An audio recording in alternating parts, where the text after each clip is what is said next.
everyone. How are y'all doing? Morning. Thank you all for joining us here today.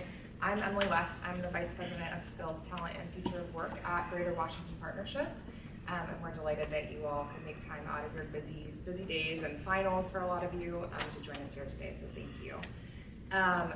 One fun thing, I actually used to work at Amazon until last year, and one fun thing that Amazonians like to do is share fun facts about themselves. And so as we introduce our panelists today, I'm going to ask them to share their name, their company, their role, and also to share a fun fact. So we'll start with you, Carter. Yeah, hi everyone. I'm Carter. I'm a software engineer with Capital One. A fun fact about me is that I have been competitively swimming since I was 6 years old. Swam varsity at UVA, and I'm still doing it in an adult league now. Nice, thank you. Andrew. Awesome. Hi, I'm Andrew McNeil. I'm the Vice President of Esports at Monumental Sports and Entertainment here in DC. Yeah, been here for 5 years. My fun fact, I'd say I played a little bit of college basketball, but you guys saw me walk up, so it's probably not super surprising. So I'll go with, I have 3 pit bulls at home. Those are my babies. Can you share their names? Junebug, Boo, and Squeak. Oh, okay. Yeah. Awesome, and Simon. Hi everyone, Simon Morrison with Amazon. I work in public policy. I lead over AI and privacy policy at the federal level in the US. My fun fact is that in my spare time, I'm an avid amateur jazz guitar player. Wow. You're a what? I didn't hear you, I'm sorry. A jazz guitar player. Thank you. Great, okay. We would love to hear, all of these students who are joining us here today are interested in pursuing tech-related roles as they think about getting their degrees, graduating from college. So can you all please share a little bit about your career path, the job that you do now? Do you like it, do you hate it? Just kidding. But can you just share what you're doing now and how you got there? Yeah, I actually graduated college in 2022, so I've been with Capital One for almost 2 years now. I graduated with a degree in computer science and math through UVA's engineering school.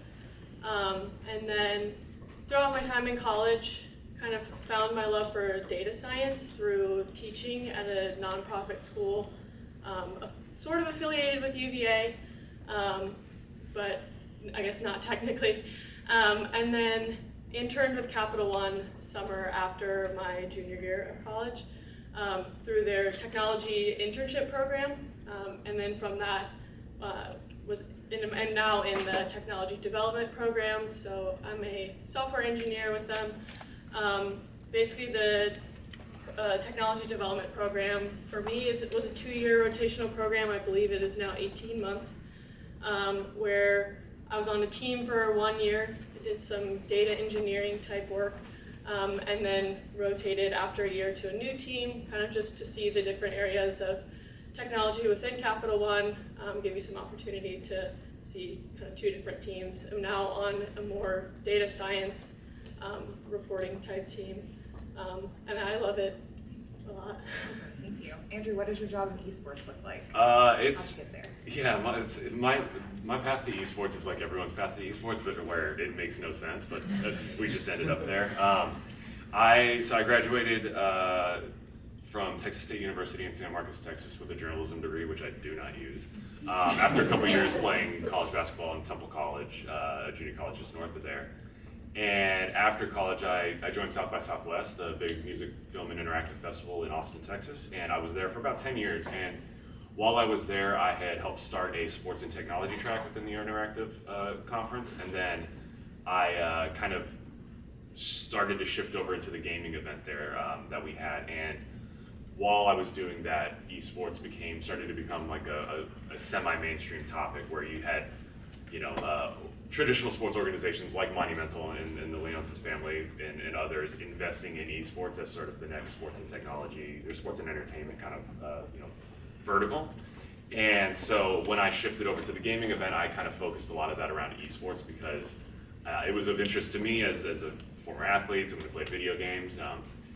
Game design and development at school, which just wasn't interesting to me. It wasn't in my knowledge base. So I kind of shifted in that direction and done that for a couple years, and then an opportunity here at Monumental came up to take over their esports department. So I made that move, and yeah, it's been a blast. I've been here for 5 years now, leading our NBA 2K League franchise, which is District Gaming. We've won a couple of NBA 2K League championships, so I've got some cool championship rings at my house, which are great. We've been doing some stuff on the NHL esports side, and then we just last year opened District D, which is our new esports facility right next to Capital One Arena. So I kind of dabble in a lot of things, from the team ops side with dealing with our coach and our players, the business side, working with our partnerships department, marketing and content. Just dabbling a little bit of everything, which is fun because it keeps me busy, and no 2 days are the same. Thank you. And Simon, how'd you find your way to public policy? So I graduated college in 2004 with a literature major. And I wasn't planning a career that would end me up where I am today. I went to grad school. I went to college here, and I went to grad school in the UK. After grad school, I was interviewing for jobs, and I interviewed with Google, and I was hired at the time to work in public policy, but always planning to leave pretty soon. Because my goal, I'd done a master's, and my goal was to do a PhD in literature and to be an academic. 5 years later at Google in 2012, I thought, all right, now is the time, and I applied to the PhD, and I got in. But it was just about the time when I started to realize that I enjoyed what I was doing, and I'm happy to talk to you about what it is that I do at some point today. But and so it was a heavy decision, and I always thought I was going one way, but I was being pulled back into this public policy work. At the time, I worked on copyright and IP policy and media regulation and relevant policy areas. So I stayed, and I ended up staying with Google overall for 13 years before joining Amazon. Along the way there, I moved to DC. My wife wanted to come back here. She had lived here before. And so I moved to DC with Google, and then in 2020, a job came up at Amazon, which was very attractive to me. It was working on content moderation issues. Who is responsible for the content that people put up online? What is the regulation around inappropriate, offensive, etc. content? Child safety. There's a range of sub-issues under this. And so I ended up coming over to Amazon, which I've loved. And I've been at Amazon for 4 years. And in my current role, I lead our AI and privacy policy work, which is obviously a hot area right now, both of these, and there's a lot going on. So it's a great place and a great role that I've ended up. Thank you all. Next, could you share with us a little bit about what a typical day looks like for you? What types of technology do you use in your role? I'm assuming some programming languages that I know nothing about. And then as students are thinking about their skills, their practical skills, technical skills, professional skills, which are the ones that are important that you integrate into your role every day? So day to day for me kind of looks like several meetings throughout the day. A lot of my team is actually based in Richmond, so if we're gonna work on something together, we'll hop on a Zoom call for that. So definitely get your fair share of meetings, and then time in between that for me is usually heads down work on the projects that I'm working on. Technologies that I use on a day-to-day basis: Python, Tableau, SQL, and then some of the other ones that are kind of Capital One uses a lot as well are Slack and GitHub that I'm using on a day-to-day basis. And then I would also say AWS personally. On the team that I'm currently on, I'm not as involved with AWS, but on my previous team I was, so that's kind of team-to-team basis. And then I will say with skills, AWS is something I'm really glad that I took a cloud class in college. I think that kind of gave me a little bit of a background knowledge on the AWS resources, and so I was familiar with all of them when I came to Capital One, and that helped me in studying for some of the certifications through AWS. And then I would also say probably one of the most important skills that to develop throughout your career are those soft skills. With a field like tech that's changing so often, there's a lot of learning on the job. I feel like I'm teaching myself new things every day, which is really awesome about tech. And so just those kinds of like problem solving skills and communication, when to ask questions, and kind of like learning together with your team. I think that's one of the coolest parts about tech, and definitely a skill to lean into. What about you, Andrew? Do you like fly the drones around the courses? No, nothing cool like that. You know, I'm sitting here thinking like, what are all the cool software? I'm like, I use Word and I use Outlook. Those are important. Obviously, like the bulk of my day is involved sort of the traditional sort of office like suite of tools. But you know, I think specific to esports, like obviously we work a ton with like the consoles, and you know, the different software and hardware around gaming, whether it's a gaming PC and the equipment and you know, games and titles and software involved in those. Same thing on the console side. You know, the NBA 2K League is exclusively on PlayStation 5, so you know we deal a lot with Sony's infrastructure. But I think I'd say what's probably really unique to us and probably helpful that I'm in this building, but we use Twitch a lot. We live stream pretty much every event that we do out of our building. And so we use OBS, open broadcast software, to basically try to build out a full live production on one PC and blast that out to our viewers. And it's interesting because, you know, we have the Monumental Sports Network under our umbrella, and they have a full multi-million-dollar studio next door to our esports facility. And then in our esports facility, we've got like one PC that's putting out like, you know, I'd say 50% of what they put out in terms of, you know, quality, but it's still enough to get, you know, enough for us to be dangerous. So it's pretty cool to work with. And yeah, in terms of, you know, like some of the soft skill stuff, you know, I think the thing that I think about is like, esports is it's a young industry. I mean, if you want to really be generous, it's been around for about 20 years, but in earnest, like it's probably been around less than 10 years, especially here in North America. There's a lot of folks who don't know what it is or why it's valuable. I mean, I work pretty closely with our sales staff to try and get partners involved, and I'm just frankly a translator trying to explain, you know, in the best way, like the concept of esports, who the audience is, why it's valuable, how it's different from the audience that they're getting from the Caps and the Wizards. And so, yeah, really having to be able to translate that in a way that, you know, makes sense and do it in a way that, you know, no one feels like offended by, you know, sort of me dumbing it down or something like that.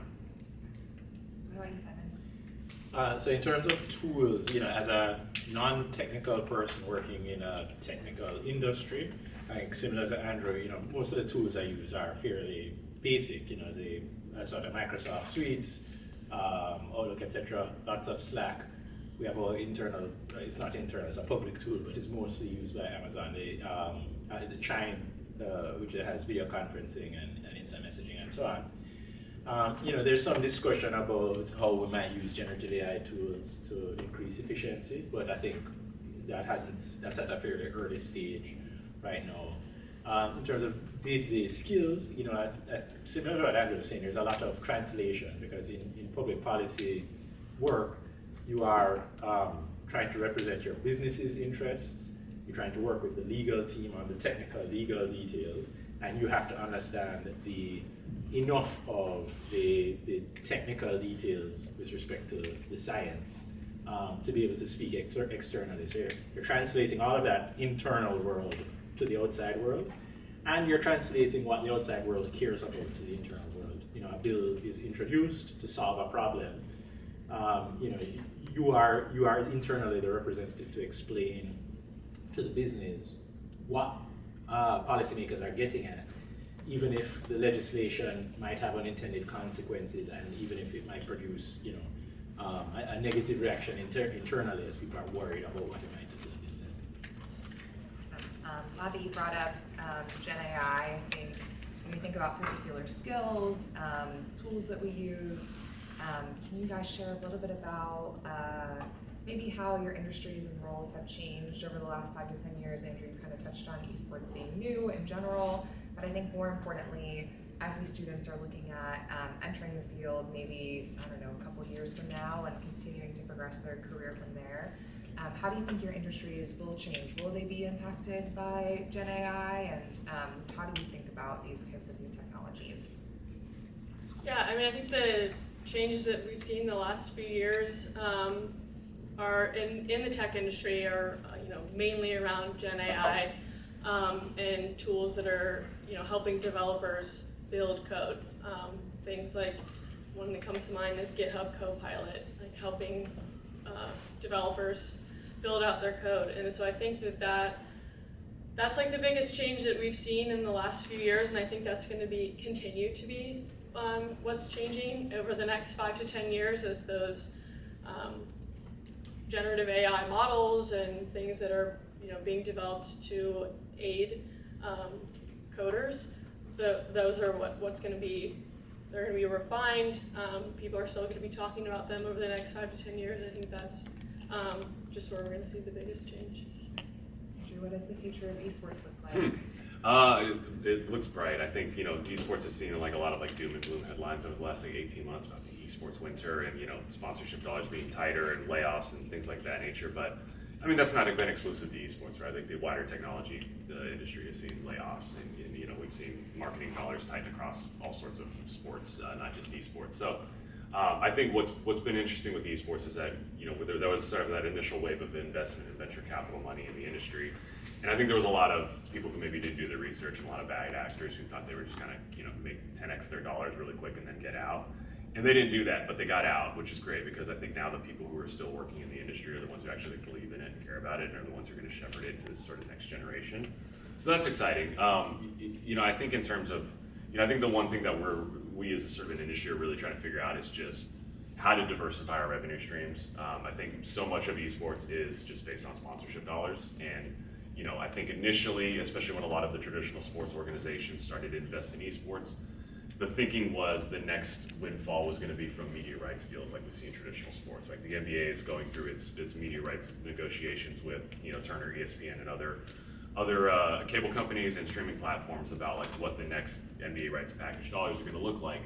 We don't really have that in esports because esports fans are just kind of used to getting it for free on Twitch or on YouTube. So, the idea of paying to watch is sort of something that it's just not really taken off in esports. And so, leagues, developers, teams are all kind of thinking about how they can create new revenue streams for their team. So, that's kind of one thing that's really going to change over the next few years that I'm excited to see who's the first one to kind of unlock that.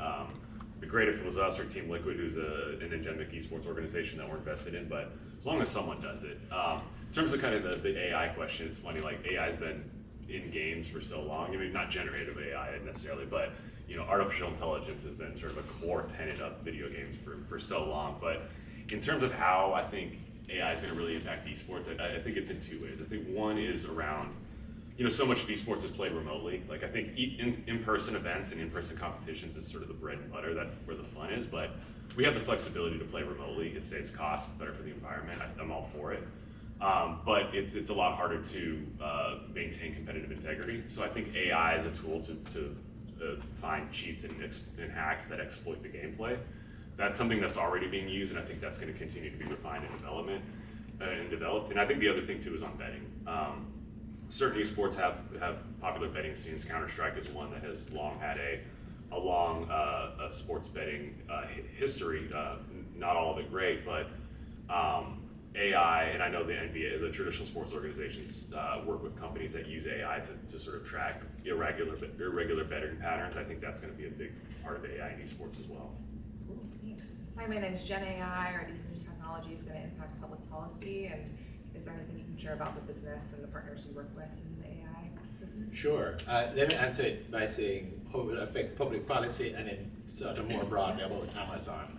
So public policy, and I think it's interesting to think about because it will resemble other desk-bound fields. Like what are the obvious ways that we might benefit? It will make time-intensive work more efficient. Can it produce summaries of lengthy texts? Some percentage of my time and our time is spent reading text to pull out the key details to share. Can it start drafts of things? A lot of my time is spent drafting, reports and documents internally. And GenAI is great at doing first drafts, which you can then edit. So there's a lot of time saving that I see going forward.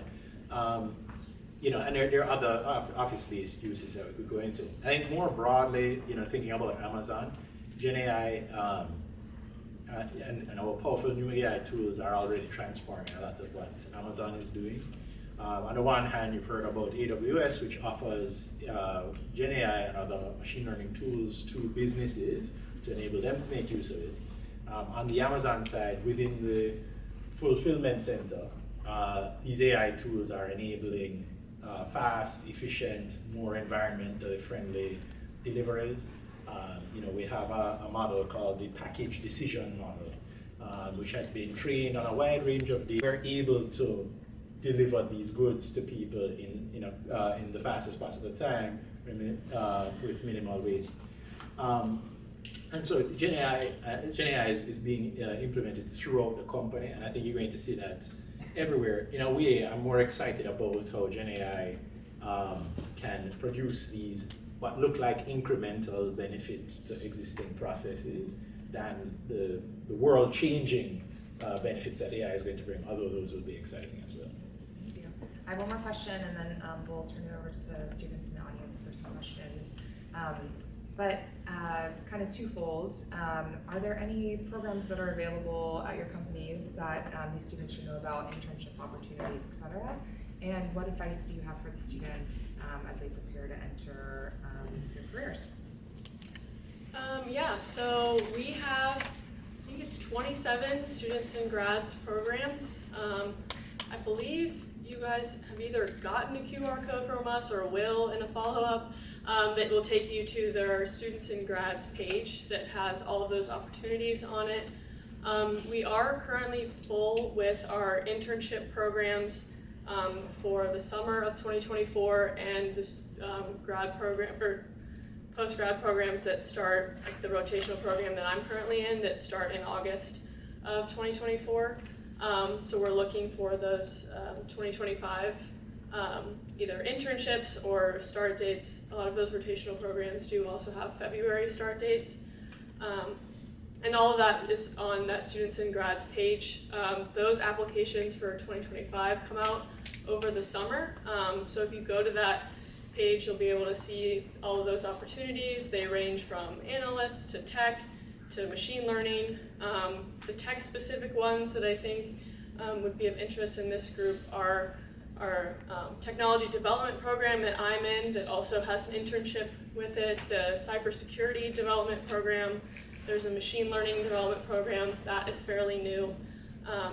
And then we also have our Capital One Developer Academy. So that is usually for people that are not computer science majors or have a computer science background. That's like a 6-month kind of boot camp that feeds into the technology development program.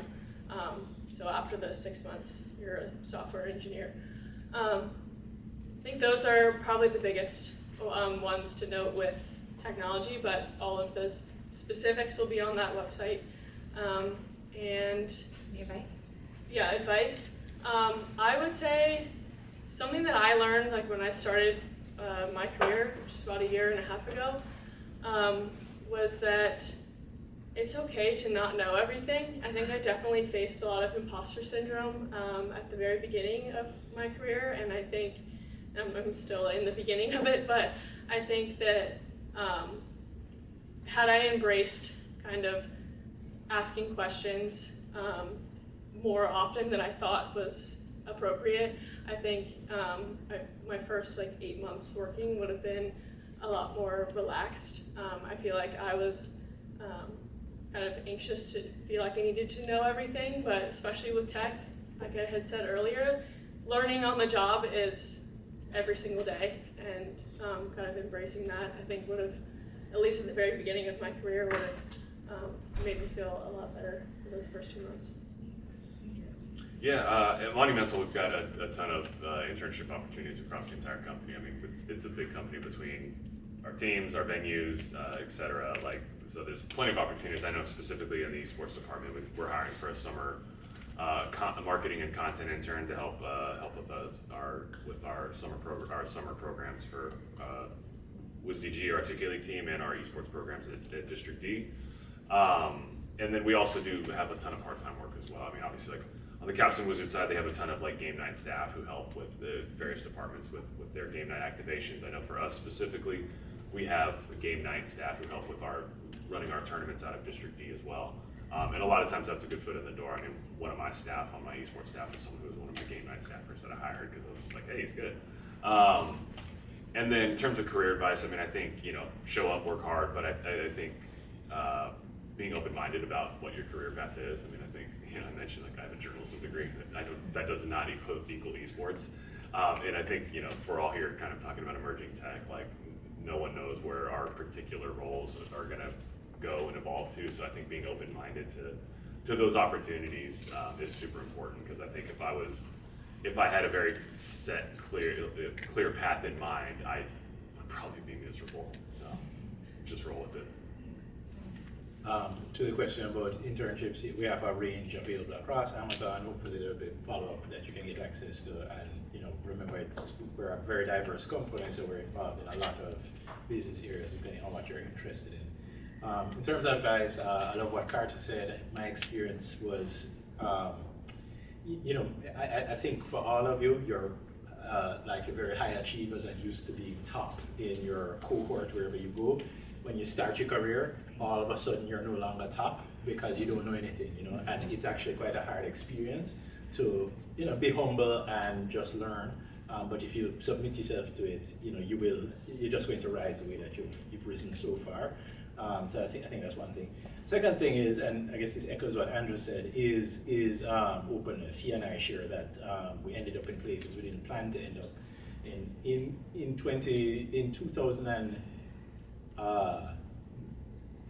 2007, when I first was hired by Google, I was planning to go back to Jamaica, which is where I'm from, and I got this job offer. I called my mother and I said, got this job offer, but I really think I should just come home and find a job. And she said, are you crazy? Take the job, right? Do it. And it seems obvious. No, Google is what it is. But to me, it wasn't obvious. And I think it's, submit yourself, see where, see what's available, and take a leap. You have a lot of time, and you can do a lot of things in the next 20 years. So doing something slightly off the path might produce benefits that you can't anticipate. Any questions from the audience? Okay.